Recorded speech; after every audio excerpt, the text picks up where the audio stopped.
Voltamos a Gênesis. Pensou que eu havia esquecido? Não. Gênesis está aí de volta.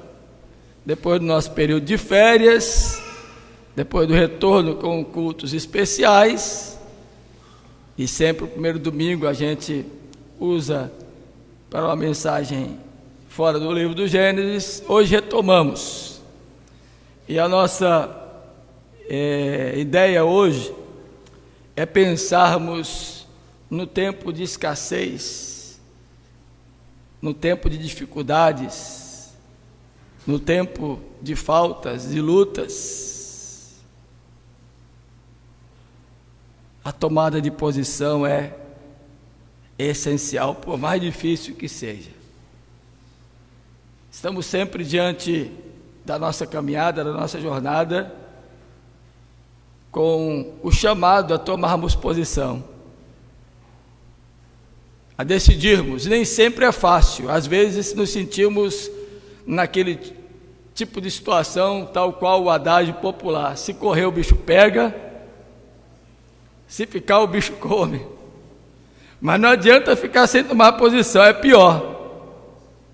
É necessário receber a orientação de Deus, entender que Ele está no controle, que é o Todo-Poderoso Deus, e nos ajudará para que dentro do seu propósito e da condução de nossas vidas que Ele próprio traçou em nossa caminhada, possamos tomar a decisão correta.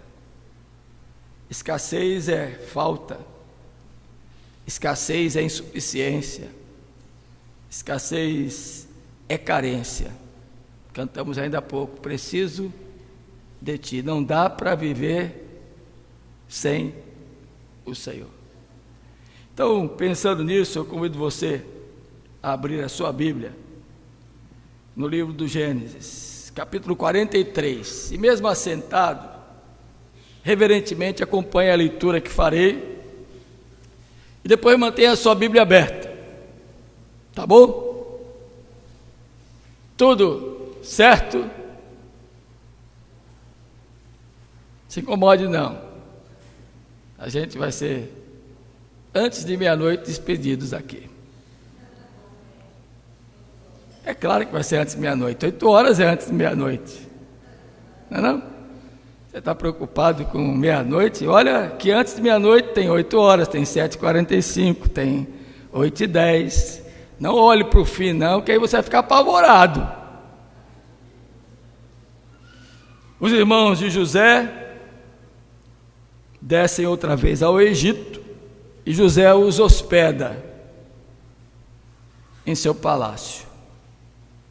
É a narrativa do capítulo 43.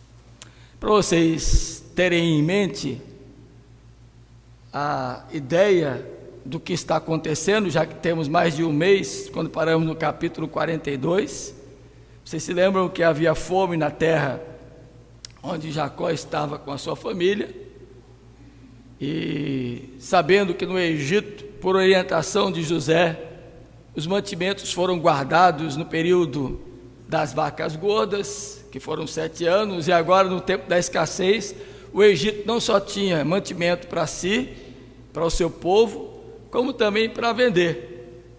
E então Jacó envia os seus filhos até lá, para que pudessem adquirir o alimento. Chegando lá, não imaginavam que estariam diante do administrador do Egito, do governador do Egito, que era o seu irmão, a quem eles haviam desprezado e dado ao seu pai como morto, por terem-no vendido para uma caravana que passava na oportunidade, e por Rúben pensar nele, ele não foi morto e foi vendido. E agora ele está lá no trono, falando a língua do Egito, com os paramentos da corte, de um homem poderoso, abaixo apenas de Faraó. Nunca, jamais os seus irmãos o reconheceriam. Seria impossível reconhecer, até pelo idioma, pelo sotaque. E jamais imaginariam que aquele que havia sido vendido como escravo para uma caravana de etíopes e que foi tido como morto, estava agora como o homem mais poderoso do Egito. Quando eles chegam lá, José os reconhece, mantém preso a Rúben, o irmão, e agora eles voltam com os mantimentos para casa, é colocado no saquetel de dinheiro, de trouxa de dinheiro, em cada uma dos sacos de mantimentos. No meio do caminho, eles se apavoram porque viram o dinheiro ali. Quando chegam em casa, tomam o medo toma conta deles. Jacó fica apavorado. Agora vão nos ter como ladrões, como pessoas não confiáveis, o que fazer? E ainda ficou lá o nosso irmão. E a notícia era a seguinte: José, como administrador, disse: olha, vocês venham, agora vocês tragam, porque quando ele disse que tinha ficado em casa o seu pai, e narrou todos os nomes dos irmãos, disse: ficou também o mais novo. E José sabia que era o mais novo, era Benjamim, seu irmão de fato. Os outros eram irmãos apenas por parte de pai. E agora? Jacó fica apavorado: como é que eu vou mandar Benjamim, se da outra vez que eu mandei José, o mais novo, com vocês, ele não voltou?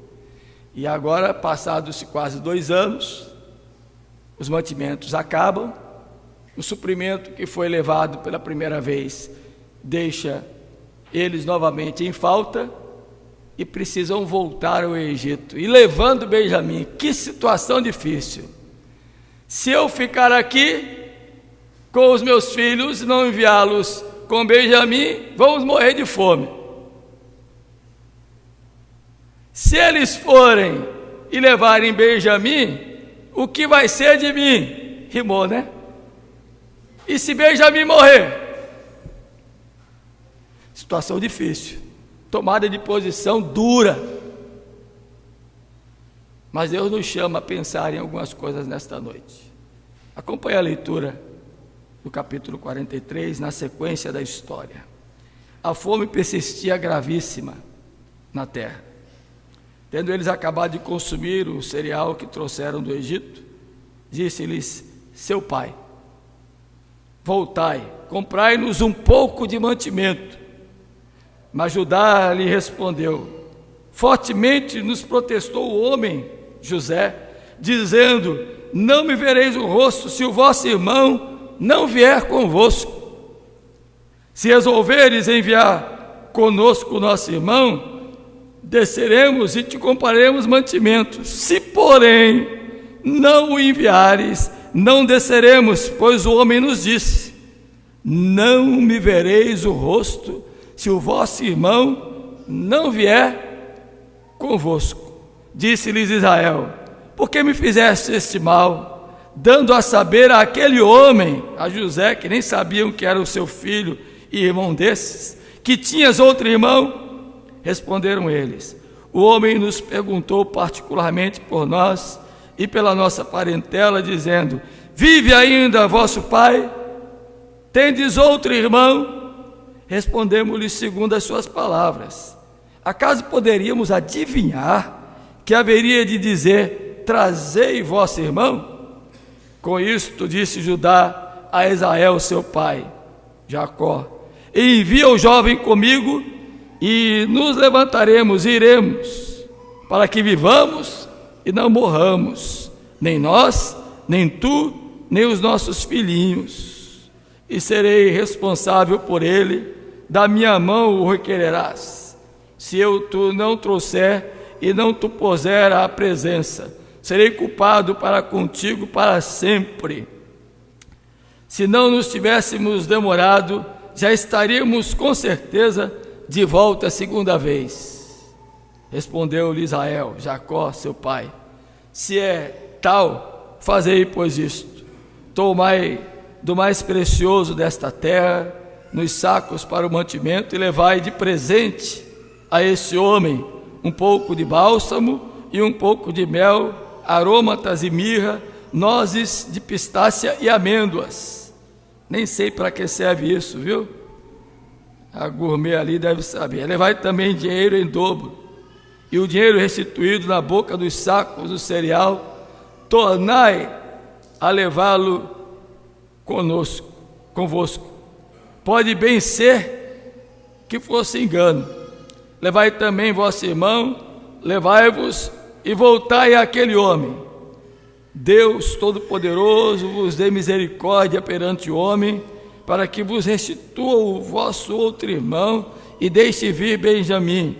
Quanto a mim, se eu perder os filhos, sem filhos ficarei. Tomaram, pois, os homens os presentes, o dinheiro, em dobro, e a Benjamim. Levantaram-se, desceram ao Egito e apresentaram perante José. Vendo José a Benjamim com eles, disse ao despenseiro de sua casa: leva estes homens para casa, mata reses e prepara tudo, pois estes homens comerão comigo ao meio-dia. Fez ele como José lhe ordenara e levou os homens para a casa de José. Os homens tiveram medo, porque foram levados à casa de José e diziam: é por causa do dinheiro que da outra vez voltou nos sacos de cereal para nos acusar e arremeter contra nós, escravizar-nos e tomar nossos jumentos. E se chegaram ao mordomo da casa de José e lhe falaram à porta e disseram: ai, senhor meu, já uma vez descemos e compramos mantimento. Quando chegamos à estalagem, abrindo os sacos de cereal, eis que o dinheiro de cada um estava na boca do saco de cereal, nosso dinheiro intacto. Tomamos e tornamos a trazê-lo conosco. Trouxemos também outro dinheiro conosco para comprar mantimento. Não sabemos quem tenha posto o nosso dinheiro nos sacos de cereal. Ele disse: paz seja convosco, não temais, o vosso Deus e o Deus de vosso pai vos deu tesouro nos sacos de cereal, e o vosso dinheiro me chegou a mim, e lhes trouxe fora Simeão. Depois levou o mordomo àqueles homens à casa de José, e lhes deu água, e eles lavaram os pés. Também deu ração aos seus jumentos. Então prepararam o presente para quando José viesse ao meio-dia, pois ouviram que ali haviam de comer. Chegado José à casa, trouxeram-lhe, pois, para dentro o presente que tinham nas mãos, e prostraram-se perante ele até a terra. Ele lhes perguntou pelo seu bem-estar e disse: vosso pai, o ancião de quem me falastes, vai bem? Ainda vive? Responderam: vai bem o teu servo, nosso pai vive ainda. E abaixaram a cabeça e prostraram-se. Levantando José os olhos, viu a Benjamim, seu irmão, filho de sua mãe, e disse: é este o vosso irmão mais novo, de quem me falastes? E acrescentou: Deus te conceda graça, meu filho. José se apressou e procurou onde chorar, porque se movera no seu íntimo para com o seu irmão. Entrou na câmara e chorou ali. Depois lavou o rosto e saiu. Conteve-se e disse: servi a refeição. Serviram-lhe a ele a parte, e a eles também a parte, e a parte aos egípcios que comiam com ele, porque aos egípcios não lhes era lícito comer pão com os hebreus, porquanto é isso abominação para os egípcios. E assentaram-se diante dele o primogênito, segundo a sua primogenitura, e o mais novo, segundo a sua menoridade. Disto os homens se maravilharam entre si. Então lhes apareceu as porções que estavam diante dele. A porção de Benjamim era 5 vezes mais do que a de qualquer deles. E eles beberam e se regalaram com ele. Amém. Irmãos, uma história bastante interessante, seguindo todo o acontecimento da narrativa que fizemos ainda há pouco dos capítulos anteriores. A fome grande em Canaã e em toda a terra, o texto nos diz no versículo 1, gravíssima fome, portanto, havia aumentado. Só para vocês terem uma ideia, estavam no 2º ano dos 7 anos prometidos de miséria, de escassez e de fome. Ainda havia 5 anos pela frente. E a primeira leva de suprimentos que eles haviam trazido para o seu pai, para a sua terra, havia acabado. A situação era grave. E agora precisavam voltar de novo para comprar mantimentos. E qual era o drama? O drama era justamente: vamos levar Benjamim ou vamos deixar Benjamim? Se a gente for sem Benjamim, nem mantimento a gente traz, ficaremos presos e nem trazemos nosso irmão que está lá preso também de volta. Que situação terrível. Que decisão a tomar. Pense bem, Jacó ficou apavorado e ainda argue dizendo a eles: vocês querem me fazer mais um mal? Como se estivesse fazendo-os lembrar de que José havia, numa dessas saídas com ele, ficado, que um dos irmãos agora já estava preso lá no Egito, e agora o único, o filho dele com a sua mulher, o mais novo, Benjamim, ir também. Que situação difícil. Pensa bem, se fosse você, se você tomaria tal posição. Qual a decisão que você tomaria? Morrer de fome, Benjamim inclusive, e todos os demais, e apenas perder mais um lá no Egito? Ou arriscar e confiar em Deus, que haveria de suprir as necessidades e certamente trazer de volta não só Benjamim, como mantimento e como o que lá estava preso? O que você faria? Difícil tomada de posição, né? Mas o texto é bastante interessante, porque depois de toda essa discussão, veja o versículo 14, como é que é falado aos filhos de Jacó, de Israel, que traz para a gente o pano de fundo de toda essa história. O versículo 14 diz assim: Deus Todo-Poderoso vos dê misericórdia perante o homem, para que vos restitua o vosso outro irmão, e deixe vir Benjamim. Quanto a mim, aí vem um lado da resignação, da compreensão, do entendimento. Se eu perder os filhos, sem filhos ficarei. Não é que ele não estava valorizando os seus filhos, nem muito menos a José, que já não, na sua mente não existia mais, para ele estava morto, e nem muito menos estava querendo que Benjamim morresse, ou que o que estava preso voltasse.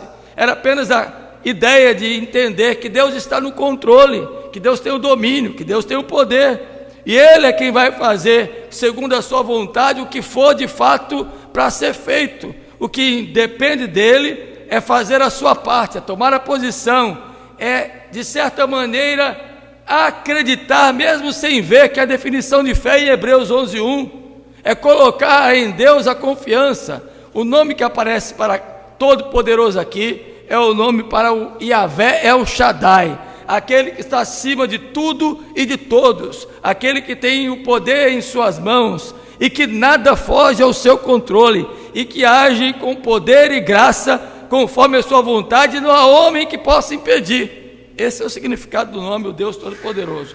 Jacó, então, entendendo isso, ele resolve permitir que os seus filhos voltem e que levem o próprio Benjamim, o amado, o filho da sua amada, o irmão de José, o único da linhagem perfeita e plena dele com Raquel. Podem ir, e o Deus Todo-Poderoso dê misericórdia a vocês, que vocês possam chegar lá, atender ao homem o seu pedido e possam encontrar misericórdia dele, que ele ainda restitua não só Benjamim, mas o que ficou lá preso, e vocês possam voltar com os mantimentos. E a história prossegue com algumas nuances interessantes, e eu vou já pontuar elas nesta noite, mas eu queria que vocês percebessem algumas coisas interessantes. O versículo 15, então, dá seguimento à história, que termina com a hospedagem deles lá no palácio, comendo à mesa de José, uma mesa separada, José na sua e os egípcios na deles, porque, como vimos no final da leitura, os egípcios não comiam porque achavam os hebreus impuros, e era costume dos povos orientais não se misturar com as outras nações desconhecidas. Então imagine aquela sala do banquete, um palácio real, a mesa dos egípcios, os homens importantes, a mesa que mandou ser posta para os irmãos de José, numa ordem interessante, do mais velho para o mais novo. É como se José estivesse mostrando para eles que sabiam quem eles eram, e botou na ordem certinha, ó, um por um, e sentou na mesa dele, e de longe ficou olhando, e antes de comer, sentiu uma profunda emoção, teve que se retirar, foi chorar na sua recâmara, no seu quarto, sozinho, se refez, para que não pudesse demonstrar essa atitude diante deles, porque o plano de Deus ainda não estava terminado. O capítulo 45 é o fim de tudo, dessa história do reencontro deles, que nós vamos ver ainda. José volta e começa a comer com eles, e manda servir o melhor naquele banquete. E a Benjamim, 5 vezes mais. Se você observar aí, queridos irmãos, o versículo número 34, eles comeram regaladamente, ó, se fartaram. E o novinho teve 5 vezes mais. Imagine como foi esse negócio. Não sei como foi, mas dá para você ter uma imagem, né? Se na porção da mesa deles tinha tudo bom, na de Benjamim tinha tudo bom e o melhor ainda, 5 vezes. Se eles comeram não tinha naquela época, viu? Mas se eles comeram, como aquele negócio de sorvete que a gente sempre pede lá, petit gâteau. Já pensou se para eles foi um petit gâteau, para Benjamim foram 5?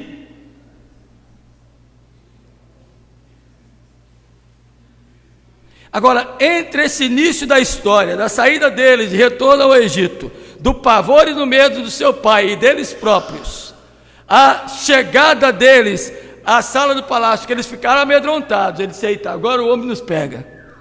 Esse jantar aqui, esse almoço aqui, perdão, não era um jantar, era um almoço, é a declaração da sentença que a gente é culpado. E eles foram apavorados. Agora veja que coisa interessante, a fome era tão grande, que nem o medo deixou eles sem comer, se regalaram. Fome é um bicho terrível, né? A fome faz coisa que ninguém imagina. Eu não sei como é que você fica com fome. Você perde o tino. A fome já estava na terra. Eles chegam no palácio, uma mesa daquela, vão comprar mantimentos, imagine só. Mas esse pavor não impediu que eles comessem. Agora, entre esse início e esse fim, há uma coisa interessante que eu queria chamar a atenção de vocês. Leia aí comigo e veja o que aconteceu. Jacó, Israel, mandou que eles levassem o dinheiro que havia voltado nos sacos de cereais, o saquitel do Egito, a porção que eles haviam levado da primeira vez para comprar de dinheiro, voltou no saco de cada um deles. O pai deles: ó, leve de volta, e não só isso, leve o dobro, pague a mais, além do dinheiro para comprar os mantimentos. Então você imagine a fortuna que não saiu ali com esses homens. E é interessante, meus irmãos, que o texto nos fala que quando eles chegaram, o mordomo de José, que é o administrador da casa, é o oikonomos do palácio, da casa de José, chega a eles, olha só, versículo de número 18 em diante. Os homens tiveram medo, porque foram levados à casa de José, e diziam: é por causa do dinheiro. Na cabeça deles, tudo estava acontecendo para ir para cá de José, porque o dinheiro que eles haviam levado para comprar voltou novamente com eles, e agora 2 anos depois, mesmo ele levando os juros, o dobro, e mais dinheiro para comprar mantimento, eles ficaram com medo. Ele vai nos escravizar e tomar os nossos jumentos. Só para vocês terem uma ideia, o jumento era como se fosse hoje uma Mitsubishi Triton. Era o bem mais precioso de transporte, tirando os camelos, que eram para viagens longas. Os jumentos eram um meio de transporte para levar mantimentos, era precioso. Quem tinha muito jumento era rico. Aí pensa só, nosso jumento, hoje jumento, coitadinho, é desprezado, né? Essa viagem aí pelo sertão, pelas estradas aí, nossas aí de Pernambuco, especialmente, só veio jumento na estrada, ninguém dá valor, mas era um bem precioso. Não só ele vai nos acusar, vai arremeter contra nós, vai nos manter presos, e ainda vai tomar nossas Mitsubishis, nosso dinheiro, nosso transporte importante, ainda vamos ser acusados e presos. A coisa está feia. Que medo. Mas veja só a oração do versículo 14, que Jacó e Israel havia feito, começa a produzir efeito.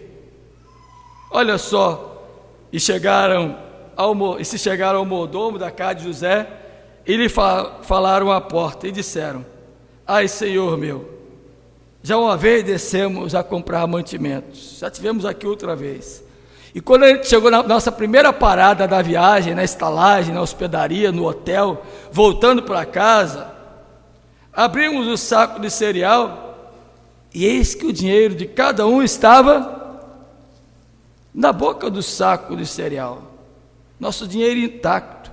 Tornamos a trazê-lo conosco. Agora veja só, meu irmãozinho, minha irmãzinha, preste atenção. A consciência é um negócio sério. A consciência nos pega mesmo quando a gente não está sendo acusado de nada. Aquilo que a gente fez no passado de errado acompanhará, mesmo que a gente não tenha feito nada de errado, vai chegar uma hora que a consciência vai martelar. O mordomo não sabia nada disso, gente.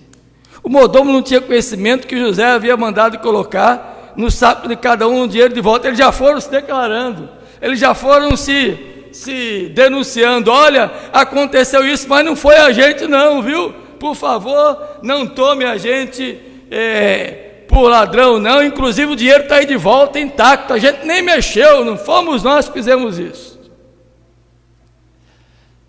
Aí prossegue: trouxeram também outro dinheiro conosco, trouxemos também outro dinheiro conosco para comprar mantimento. Não sabemos quem tenha posto nosso dinheiro nos sacos de cereal, já tentando se livrarem, que na mente deles, José, o governador, ia remeter contra eles. Aí veja o que o mordomo diz para eles. Olha o resultado da oração de Jacó já funcionando. Versículo número 23. E disse: paz seja convosco, não temais, o vosso Deus. Como é que o mordomo de José, que era o homem do Egito, sabia de Deus? O vosso Deus e o Deus de vosso pai, o Deus da aliança, que é o nome para Yahvé e El Shaddai, o Deus do compromisso, vos deu tesouro nos sacos de cereal. O homem disse assim: caiu do céu, apareceu aí no saco de cereal de vocês, foi Deus quem colocou, acreditem nisso. É como se estivesse mexendo com a capacidade de crença daqueles homens, que estavam apavorados, cheios de medo. O vosso dinheiro me chegou a mim, e lhes trouxe fora Simeão. Depois levou o mordomo aqueles homens à casa de José, e lhes deu água, e eles lavaram os pés, também deu ração aos seus jumentos. Aquilo que eles pensavam que ia acontecer, não aconteceu. Pense numa coisa interessante aqui, queridos irmãos. Quando a gente ora, quando a gente coloca diante de Deus as tomadas de posição que temos que fazer em nossa vida, nas horas difíceis, porque se fosse fácil, não seria o nome dado para decisão, não é verdade? Eu gosto de falar de decisão tendo a seguinte ilustração. Decisão é como se você tivesse aqui uma posição para tomar. Aqui está sendo dito o que deve ser feito, o porquê você precisa, e aqui está a condição de como você está. Se você não fizer, você não vai alcançar. Mas se você aqui deixar de fazer, no caso ir ao Egito, vai morrer de fome. Se você ir, corre o risco de ir lá ficar preso e também não voltar mais para a terra. Difícil decisão. Mas sabe o que é decisão? De é uma preposição. Cisão é rasgar, separar. É preciso ter coragem para tomar posição. E a gente tem que tomá-la diante de Deus com oração. Quando isso acontece, o resultado aparecerá sem a gente menos esperar. Tudo vai acontecer, porque a decisão foi tomada à luz da oração, sob a vontade de Deus, diante do Deus da aliança, o Deus Todo-Poderoso, o Yahvé El Shaddai. Agora imagine só, o mordomo, um egípcio, diz essas coisas. Aí vem uma lição preciosa que a gente pode tirar aqui desse texto. Quando ele fala o Deus de vocês, o Deus do pai de vocês, o Deus da aliança, vai sustentar vocês, Ele que tem a riqueza, Ele que é o Senhor de tudo. Sabe o que eu entendo daí, meu irmão? Que José, no tempo que estava no Egito, não esqueceu do seu Deus. Em todo o tempo do Egito, desde escravo na casa de Potifar, passando pela prisão, lembra que quando ele interpretou o sonho de Faraó, Faraó ficou impressionado, porque nenhum mago do Egito conseguia interpretar, e ele diz: o Deus do céu é quem me deu esta mensagem, esta revelação. Isso nos faz crer que o mordomo conhecia o Deus deles, porque José deve ter falado desse Deus de Israel, desse Deus de seus pais, o povo do Egito. Não importa a situação, não importa a circunstância, não importa a dificuldade, se cremos em Deus, Ele vai abrir as comportas dos céus e vai nos conduzir, por mais que tenhamos medo, receio, por mais que todo temor inunde a nossa mente, o nosso coração, nós estamos debaixo de um propósito de Deus que é definitivo, que é sério e que não impede de ser realizado. E o propósito de Deus ainda estava para acontecer, e o capítulo 45 vai nos mostrar qual é. Mas nada impediu José de ali chegar. Quero concluir deixando para nossa reflexão então algumas coisas. Primeiro, não adianta ficar nos queixando com os nossos medos, diante das difíceis situações que atravessamos e a tomada de posição que temos que fazer. Tomar. Temos é que orar. A oração nos ajudará a tomar a posição. Amém? A decisão tinha que ser tomada. Jacó, Israel, foi consolado, permitindo que os seus filhos fossem, depois de que ele, com seus temores, colocou diante de Deus, confiando na sua misericórdia, que Deus agiria em favor dos seus filhos. Nunca se esqueça de Deus, irmão e irmã. Não olhe as circunstâncias, como vimos ainda há pouco em Abacuque 3. No período de falta, de escassez, de dúvidas, de incertezas, de medos, de pavores, de receios, de decisões a serem tomadas, na encruzilhada da vida, recorra ao Deus Todo-Poderoso, ao Yahvé El Shaddai. Ele te ajudará a tomar a decisão correta. Segunda lição para mim e para você: os perigos que atravessamos na nossa jornada são próprios da nossa existência. Não adianta, nós vamos correr riscos sempre. Estamos expostos ao mundo. Essa ideia, essa filosofia barata desse evangelho pós-moderno, do evangelicalismo brasileiro, de querer achar que quem é de Deus não passa por momentos difíceis, não atravessa jornadas longas, não sofre escassez, não tem falta, e que não sofre, é mentira, é ilusão. Nós vamos sofrer sempre. Às vezes é a perda de um ente querido, é a perda da saúde, é o rompimento dos laços, alguma coisa vai acontecer, mas nós não podemos tirar o foco da confiança no Deus Todo-Poderoso. Não tenha medo, se amedronte, mas não deixe que o medo faça mais medo em você do que o medo que você deve ter. Até porque o medo é uma espécie de, como é que eu vou dizer, de autodefesa. As pessoas destemidas demais são pessoas, em regra, irresponsáveis. Os destemidos demais, em regra, passam por momentos graves e não conseguem trazer de volta, porque foram por demais corajosos.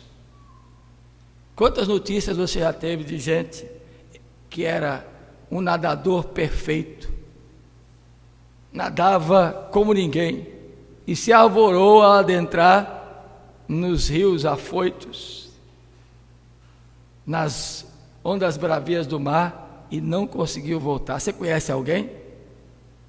No mês de setembro, um nadador por excelência, segundo os seus amigos, parentes e familiares, resolveu entrar para tomar banho numa praia calma do Rio São Francisco. Estou falando do ator que morreu naquele rio no mês de setembro, Domingos Montagnier. Ele, a atriz que contracenava com ele, no momento de folga, foram tomar banho e resolveram ir para uma praia tranquila, aparentemente tranquila, mas aquele redemoinho, possivelmente de uma comporta aberta, foi maior do que ele. Não adiantou ele ser um exímio nadador, um homem forte, grande, de força física, de conhecimento da natação. A coragem dele o levou à morte. É preciso ter medo às vezes. O medo é uma espécie de válvula de aviso. Quando você sentir medo de alguma coisa na hora da tomada de posição, isto é um bom sinal, porque você não está confiando somente em você. Você está reconhecendo a sua fragilidade, a sua necessidade de recorrer a Deus e buscar ao Senhor. Foi o que Israel fez. Versículo 14, que lemos ainda há pouco. E o resultado foi que eles lograram êxito na empreita. E por maior medo que tivessem, quando chegaram na casa de José, o mordomo tranquilizou o coração deles, falando do mesmo Deus do pai deles. O Deus que nos ajuda a tomar decisões está conosco. Use o medo a seu favor, não contra você. Renda-se ao Senhor, ore e recorra ao poder de Deus. Você pensa que isso não é real? Jesus teve medo, sabia? No Getsemane, aquela noite fatídica em que foi entregue, traído por Judas, quando ele foi orar, suou sangue, que é um fenômeno da medicina, entrodromiose, parece o nome, esqueci agora, entrodromiose, suou sangue, de medo. O Jesus homem se apavorou, mas ele recorreu ao Pai naquelas horas duras, em oração. Contudo, não seja feita a minha, mas a tua vontade. E o medo não o impediu de ir à cruz, porque ele sabia o plano e o propósito de Deus. Assim é comigo, com você. Amém? Terceiro e último lugar.